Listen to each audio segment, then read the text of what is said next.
వేడి వేడి చికెన్, రోటీ, అన్నం.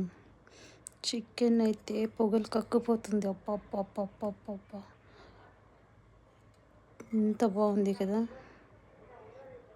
సూపర్. అసలు చికెన్లో బఠానీ వెజ్జీస్ వేసినాను, సూపర్ అంటే సూపర్ ఉంది. టచ్ చేద్దామంటే అసలు చేతులు కాలిపోతున్నాయి, అస్సలు టచ్ చేయలేకపోతున్నాను, అంత వేడిగా ఉంది.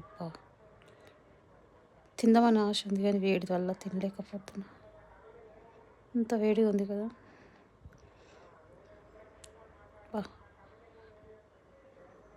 చపాతీతో కొంచెం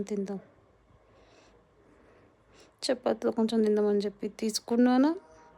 చపాతీతో కూడా ముక్క పట్టలేకపోతున్నాను, అంత వేడిగా ఉంది. అబ్బా, అంత వేడి ఎప్పుడన్నా మీరు తిన్నారా?